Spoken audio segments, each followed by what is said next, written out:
Good morning दोस्तों। आज हम सेकेंड लेक्चर आरएसी का सेकेंड लेक्चर स्टार्ट कर रहे हैं। पहली यूनिट है इंट्रोडक्शन टू रेफ्रिजरेशन। ये गेट एग्जाम, आईएएस एग्जाम और university exam point of view से बहुत ज़्यादा इम्पोर्टेंट है। इससे प्रीवियस वाले लेक्चर में, लेक्चर नंबर 1 में हमने 3 टॉपिक कवर करे थे। रेफ्रिजरेशन क्या होता है, दूसरा रेफ्रिजरेंट क्या होता है, और तीसरा रेफ्रिजरेशन इफेक्ट क्या होता है। ये 3 चीज़ों के बारे में हमने लेक्चर नंबर 1 में कवर किया था। आज के लेक्चर में हम रेफ्रिजरेशन की यूनिट क्या होती है, यूनिट ऑफ रेफ्रिजरेशन, जिसकी यूनिट होती है टन ऑफ रेफ्रिजरेशन। अब टन ऑफ रेफ्रिजरेशन को हम समझते हैं होता क्या है। हमने वाटर को लिया है, 1 टन ऑफ वाटर को 0 डिग्री सेल्सियस पे हमने 1 टन ऑफ वाटर लिया है जिसका टेम्परेचर कितना है 0 डिग्री सेल्सियस, और इसे हम कन्वर्ट कर रहे हैं आइस में जिसका टेम्परेचर कितना रहेगा 0 डिग्री सेल्सियस ही रहेगा। तो ऑब्वियसली हमें इस वाटर से हीट को रिमूव करना पड़ेगा। तो 0 डिग्री सेल्सियस वाले वाटर से हीट को रिमूव करेंगे और उसको कन्वर्ट करेंगे आइस में जिसका टेम्परेचर भी 0 डिग्री सेल्सियस रहेगा। ठीक है, तो यहाँ पर जो अमाउंट ऑफ हीट है निकाली गई है 24 घंटे में या एक दिन में, वो अमाउंट ऑफ हीट ही क्या कहलाती है, टन ऑफ रेफ्रिजरेशन। फिर से समझाता हूँ। हमने क्या किया, वाटर लिया है 1 टन। 1 टन ऑफ वाटर की वैल्यू होती है 908 kg। हमने 1 टन ऑफ वाटर लिया है, अर्थात 908 kg वाटर लिया है, और जिसका टेम्परेचर कितना है 0 डिग्री सेल्सियस। अब इससे हम हीट निकालेंगे। अब इसे हीट निकालेंगे तो कल भी बताया था कि जब हम किसी सब्सटेंस को हीट देते हैं तो या तो उस हीट देने के कारण उस सब्सटेंस का टेम्परेचर इंक्रीज होता है या फेज चेंज होती है। इसी प्रकार जब हम किसी सब्सटेंस से हीट निकालते हैं तो या तो उसका टेम्परेचर डिक्रीज होता है या फेज चेंज होती है।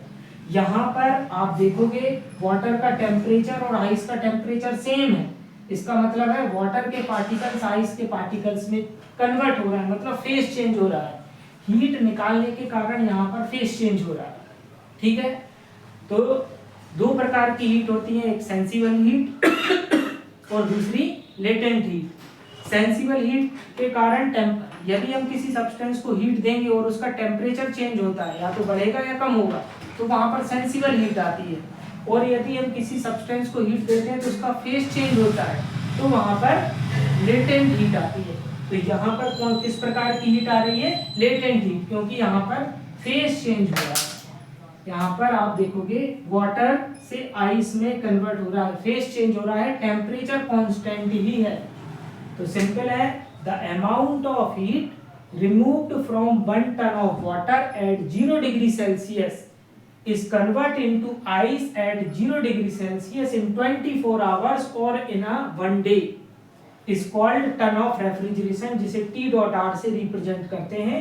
इसकी वैल्यू होती है 1 TR की वैल्यू होती है 3.5 किलोवाट और 210 किलो जूल पर मिनट। अब कैसे आती है, निकालते हैं इसका कैलकुलेशन। 1 TR मतलब अमाउंट ऑफ हीट जो रिमूव की गई है 24 घंटे में, तो M into M dot LH, M हो गया मास, 1 टन ऑफ वाटर का मास हो गया 908 kg, और लेटेंट हीट, तो आइस की लेटेंट हीट होती है 333 किलो जूल पर केजी। तो हमने यहाँ पर रख दिया 333 किलो जूल पर केजी, और टाइम 24 आवर्स, तो ये लिखा 24, और 1 आवर्स में 3600 सेकंड होते हैं, तो 3600 का मल्टीप्लाई कर दिया। इसको कैलकुलेट करोगे तो 3.5 किलो जूल पर सेकेंड, अर्थात 3.5 किलोवाट आता है। और यदि आपको इसको मिनट में कन्वर्ट करना है, किलो जूल पर मिनट में, तो 1 मिनट में 60 सेकंड होते हैं। जब आप 60 का मल्टीप्लाई करोगे तो ये जो किलो जूल पर सेकंड है ये किलो जूल पर मिनट में कन्वर्ट हो जाएगा, जिसकी वैल्यू 210 किलो जूल पर मिनट होती है। तो सिंपल है, ये वैल्यू आपको याद होनी चाहिए। डायरेक्ट ऑब्जेक्टिव क्वेश्चन कई बार इससे पूछे गए हैं, 1 TR की वैल्यू कितनी होती है किलोवाट में भी और किलो जूल पर मिनट, तो दोनों वैल्यू हमें याद होनी चाहिए। जब हम इस पर बेस न्यूमेरिकल करेंगे, इस यूनिट के न्यूमेरिकल करेंगे, तब हमें इसकी हेल्प लगेगी। तो सिंपल है कि हमने वाटर लिया है 0 डिग्री सेल्सियस पर, उस वाटर से हीट निकाल रहे हैं और उसे कन्वर्ट कर रहे हैं आइस में, और उसका टेम्परेचर भी 0 डिग्री सेल्सियस है। तो 24 घंटे अर्थात एक दिन में निकाली गई ऊष्मा की मात्रा 1 टन ऑफ वाटर जो कि 0 डिग्री सेल्सियस पर है, उसे 1 टन ऑफ आइस में जिसका टेम्परेचर भी 0 डिग्री सेल्सियस रहेगा, तो 24 घंटे में निकाली गई ऊष्मा की मात्रा ही टन ऑफ रेफ्रिजरेशन कहलाती है। सिंपल।